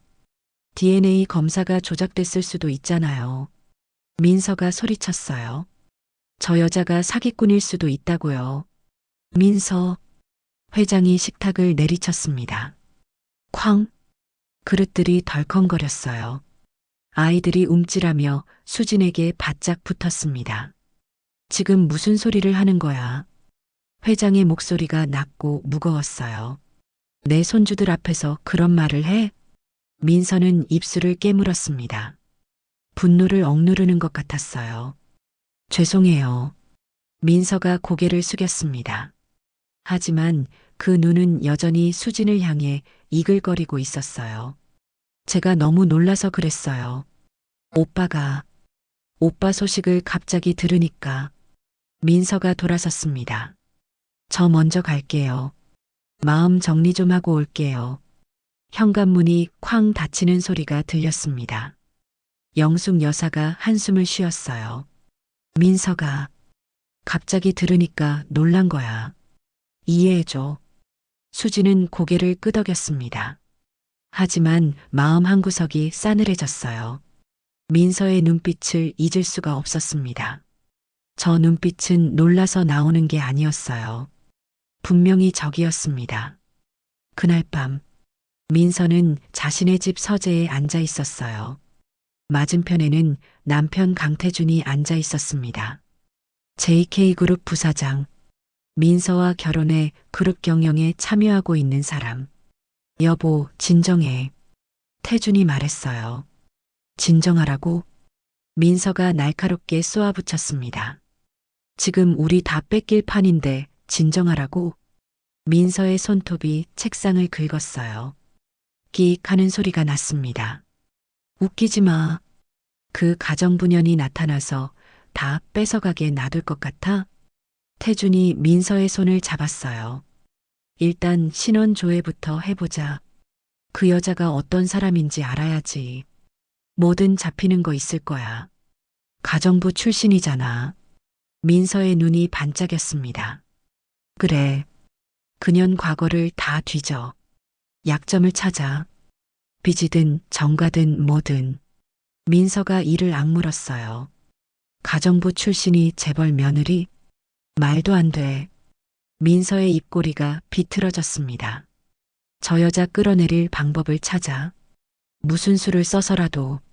며칠 뒤 수지는 저택에서 청소를 하고 있었어요.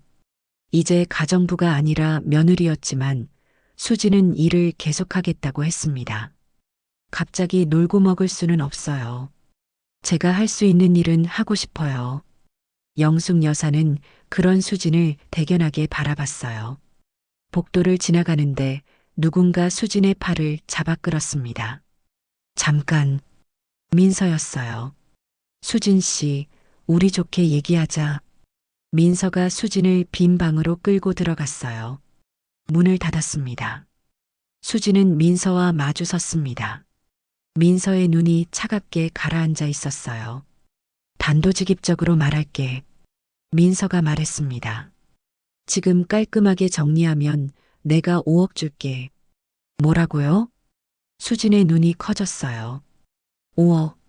민서가 또박또박 말했습니다. 그 돈 받고 조용히 사라져. 아이들 데리고 어디 가서 잘 살면 되잖아. 수지는 믿을 수 없다는 표정으로 민서를 바라봤어요. 저는 돈 때문에 온 게 아니에요.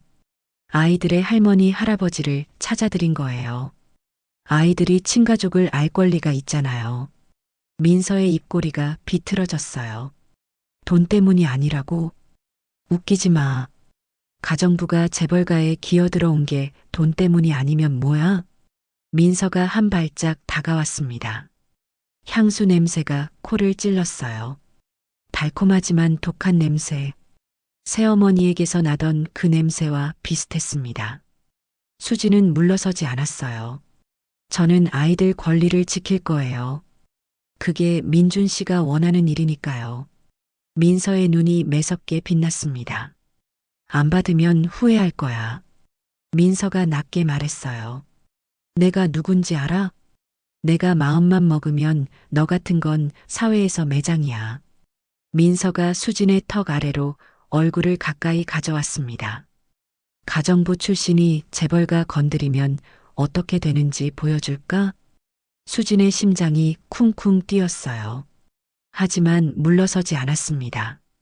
어린 시절 새어머니 앞에서 벌벌 떨던 수진이 아니었어요.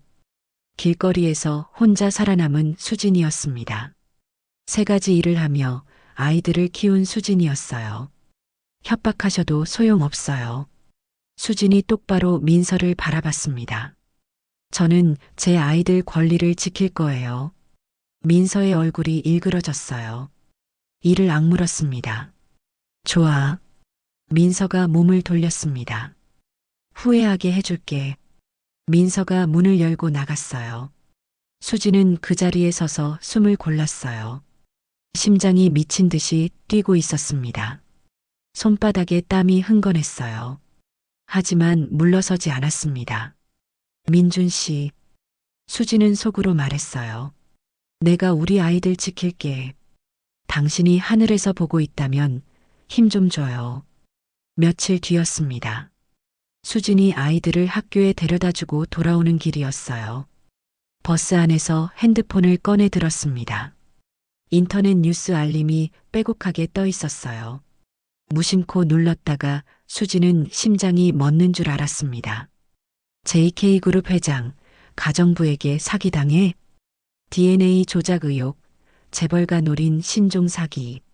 가정부 출신 여성, 과거 전과 기록 있어. 수진의 손이 덜덜 떨렸어요. 기사를 열어봤습니다. 자신의 얼굴 사진이 떡하니 박혀 있었어요.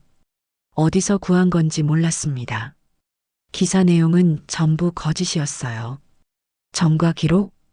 그런 거 없었습니다. DNA 조작? 대학병원에서 정식으로 검사받았어요. 하지만 기사는 마치 수진이 사기꾼인 것처럼 써놓았습니다. 댓글창을 내렸어요. 손가락이 떨려서 화면이 흔들렸습니다. 가정부가 재벌 노리다니 역겹다. 애들 데리고 사기치는 거 아니야? 저런 년이 어떻게 재벌가에 기어들어갔냐? 불쌍한 회장님 내외분, 노안에 사기당하시고 수진의 눈앞이 뿌옇게 흐려졌어요. 글자들이 뒤섞여 읽히지 않았습니다. 버스가 흔들릴 때마다 속이 울렁거렸어요. 다음 정류장에서 내렸어요. 길가에 서서 숨을 몰아쉬었습니다. 가슴이 조여왔어요. 숨이 제대로 쉬어지지 않았습니다. 왜 이러는 거야? 수지는 길가 벤치에 주저앉았어요. 눈물이 뺨을 타고 흘러내렸습니다. 그날 오후 하은이가 학교에서 돌아왔습니다. 현관문을 열고 들어오는 하은이의 얼굴이 평소와 달랐어요. 눈이 벌겋게 부어 있었습니다. 코끝도 빨갛게 물들어 있었어요. 수지는 가슴이 철렁 내려앉았습니다. 하은아, 왜 그래? 수진이 다가가자 하은이가 수진의 품에 와락 안겼어요. 엄마. 하은이의 어깨가 들썩였습니다. 친구들이 엄마 욕해. 뭐라고 했는데? 사기꾼이래. 하은이의 목소리가 떨렸어요. 우리 엄마가 사기꾼이래. 재벌 할아버지한테 사기쳤대. 수진의 심장이 찢어지는 것 같았습니다. 9살짜리 아이가 감당하기엔 너무 큰 상처였어요. 하은아. 수진은 하은이를 꽉 끌어안았습니다. 엄마는 사기꾼 아니야. 엄마가 무슨 일을 했는지 하은이는 알잖아. 나도 알아. 하은이가 흐느꼈어요. 나도 엄마가 사기꾼 아닌 거 알아. 근데 애들이 자꾸 그러니까 너무 속상해. 수지는 하은이의 머리를 쓸어넘기며 눈물을 삼켰습니다. 미안해. 엄마가 미안해. 엄마 때문에 하은이가 힘들구나. 수진의 눈에서도 눈물이 흘러내렸어요. 두 모녀가 현관에서 끌어안고 울었습니다. 그날 밤 수진은 영숙 여사를 찾아갔습니다. 여사님, 수진이 무릎을 꿇었어요. 왜 이래, 수진아. 일어나. 죄송해요. 수진의 목소리가 떨렸습니다. 저 때문에 피해가 가는 것 같아요. 온 세상이 회장님 댁을 욕하고 있어요. 저희가 떠나면 다 해결되잖아요. 영숙 여사의 눈이 커졌어요. 무슨 소리야? 저희가 물러나면 기사도 사라질 거고 여사님 명예도 지켜지고. 수진아. 영숙 여사가 수진의 손을 덥석 잡았습니다. 수진을 일으켜 소파에 앉혔어요. 똑바로 봐. 영숙 여사의 눈이 단호했습니다. 넌 내 며느리야. 저 애들은 내 손주고. 그런데 누가 뭐라고 한다고 널 버려? 여사님. 수진의 눈에서 눈물이 주르륵 흘러내렸어요. 영숙 여사가 수진의 볼을 두 손으로 감쌌습니다. 누가 뭐래도 넌 이 집 사람이야. 절대 가지 마. 우리 민준이가 사랑한 사람인데 내가 어떻게 널 내보내. 수진은 영숙 여사의 품에 안겨 펑펑 울었습니다. 태어나서 처음이었어요. 어른에게 이렇게 보호받는 것이. 수진의 삶에는 늘 자신을 내치는 사람들 뿐이었습니다. 새어머니는 수진을 길거리로 내쫓았어요. 세상은 수진에게 차갑기만 했습니다. 그런데 이 사람은 달랐어요. 수진을 지키려 했습니다. 다음 날 아침, 이정국 회장이 민서를 저택으로 불렀습니다. 아버지, 부르셨어요? 앉아라. 회장의 목소리가 차가웠습니다. 민서가 소파에 앉았어요. 회장이 책상 위에 놓인 서류 뭉치를 민서 앞으로 밀었습니다. 이게 뭔지 알아? 민서가 서류를 집어들었어요. 얼굴이 굳어갔습니다. 인터넷 기사들이었어요. 수진을 공격하는 기사들. 그리고 그 기사들의 출처 추적 보고서. 모든 기사가 같은 곳에서 돈을 받고 작성된 것으로 되어 있었습니다. 이거 내가 한 짓이지? 회장의 목소리가 낮게 깔렸어요. 아버지, 무슨 말씀이세요? 민서가 고개를 저었습니다. 저는 아무것도. 거짓말하지 마. 회장이 책상을 내리쳤어요. 쾅. 민서가 움찔했습니다. 다 조사했어. 회장의 눈이 매섭게 빛났어요. 기사 퍼뜨린 곳, 돈 보낸 곳, 전부 내 남편 태준이 회사 계좌야. 민서의 얼굴이 새하얗게 질렸습니다. 회장의 목소리가 떨렸어요. 내가 이럴 수 있어?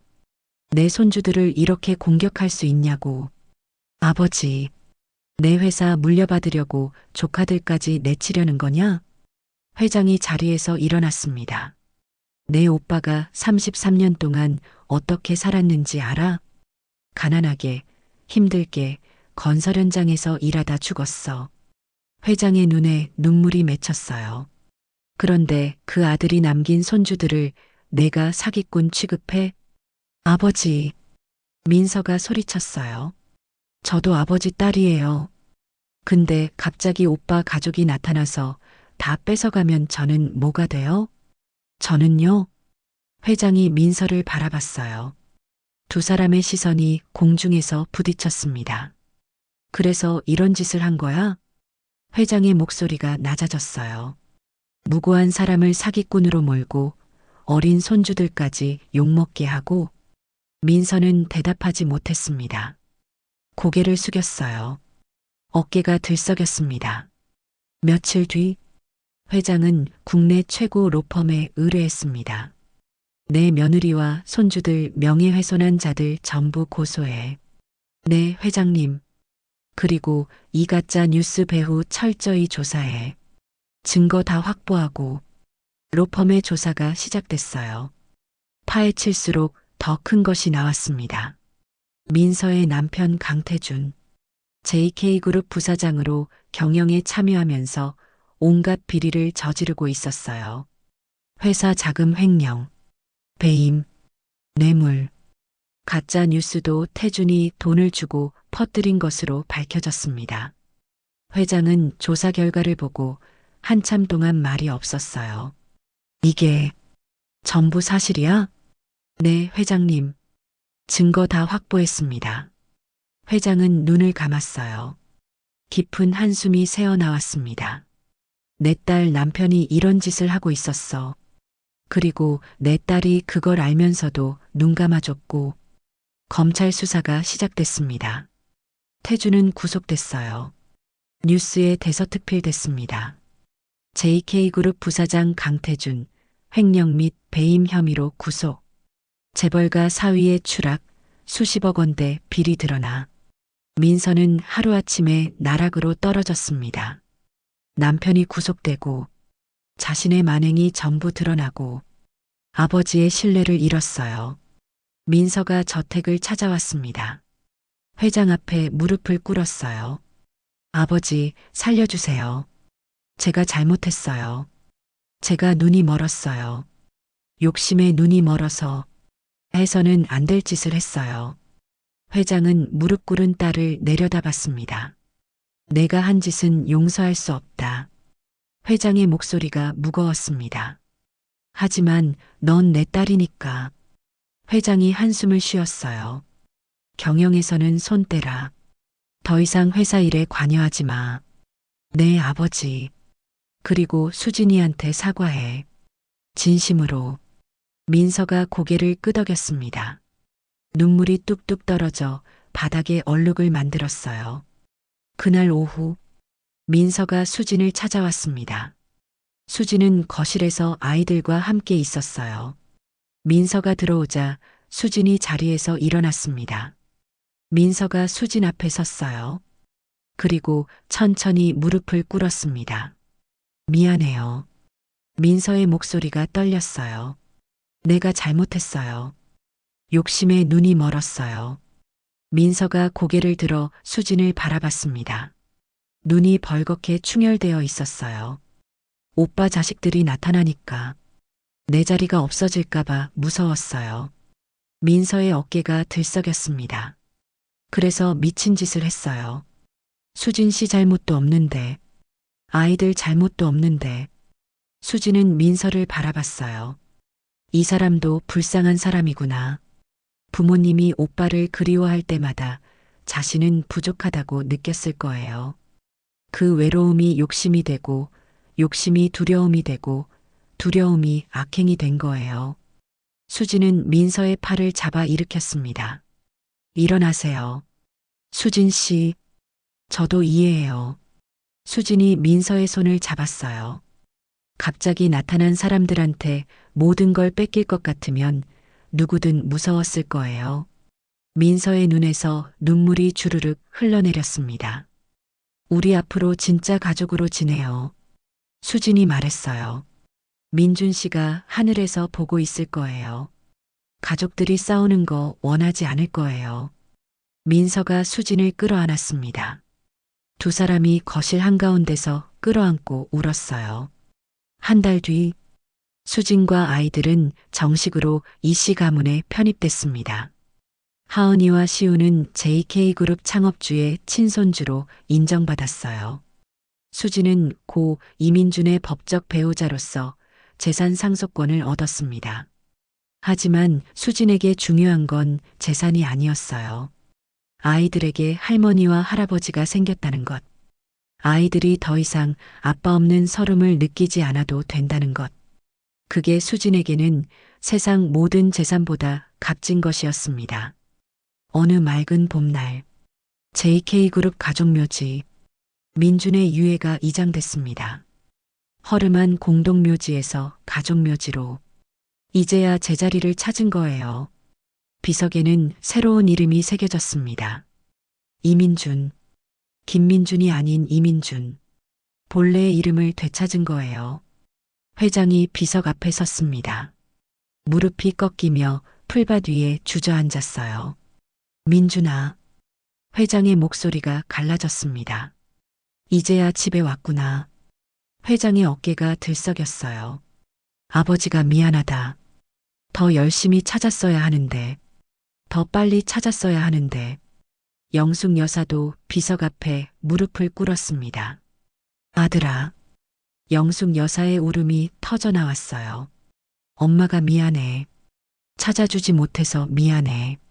엄마 아빠도 모르고 얼마나 외로웠니? 영숙 여사가 비석을 끌어안았습니다. 차가운 돌이 아들 대신이었어요. 우리 아들, 우리 민준이. 수지는 아이들의 손을 잡고 비석 앞에 섰습니다. 하은아, 시우야. 아빠한테 인사하자. 네. 두 아이가 비석 앞에 나란히 섰어요. 하은이가 먼저 입을 열었습니다. 아빠. 하은이의 목소리가 떨렸어요. 우리 이제 할머니 할아버지 생겼어. 아빠도 기쁘지? 봄바람이 하은이의 머리카락을 살랑살랑 흔들었어요. 마치 민준이 대답하는 것 같았습니다. 시우도 비석을 올려다 봤어요. 아빠, 나 시우야. 시우의 목소리는 아직 어렸습니다. 아빠 보고 싶어? 근데 이제 할머니가 밥 많이 해줘. 할아버지가 어부바도 해줘. 아빠 고마워. 수진의 눈에서 눈물이 흘러내렸어요. 민준 씨. 수진이 속으로 말했습니다. 당신이 우리한테 보내준 선물이야. 당신 덕분에 아이들이 가족을 찾았어. 고마워, 여보. 봄바람이 묘지를 스쳐 지나갔습니다. 따스한 바람이었어요. 마치 민준이 가족들을 어루만지는 것 같았습니다. 1년이 흘렀습니다.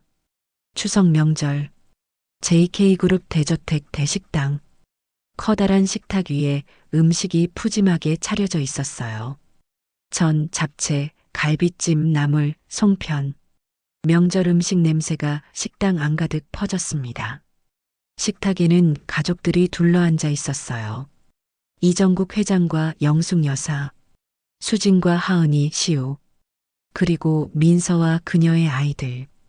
태주는 복역 중이었지만 민서는 가족의 품으로 돌아왔습니다. 잘못을 뉘우치고 새 삶을 시작하고 있었어요.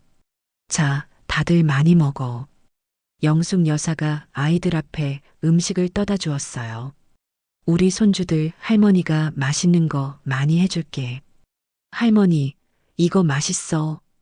시우가 갈비를 입에 물며 말했어요. 그래, 더 줄까? 응. 시우의 볼이 다람쥐처럼 빵빵하게 부풀었어요. 영숙 여사가 웃음을 터뜨렸습니다. 회장도 흐뭇하게 아이들을 바라봤어요. 우리 손주들 많이 먹어라. 쑥쑥 커야지. 네, 할아버지. 민서가 하은이에게 말했어요. 하은아, 이모가 다음에 예쁜 옷 사줄게. 정말요? 하은이의 눈이 반짝였어요. 응. 뭐 입고 싶어? 원피스요. 분홍색. 알았어.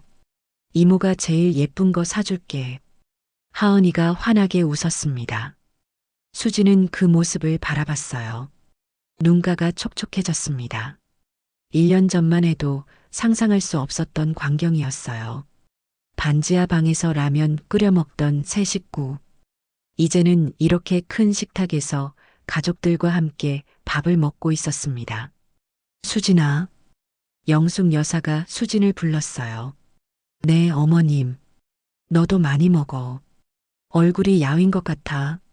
네, 어머님. 영숙 여사가 수진의 그릇에 음식을 떠다 주었어요.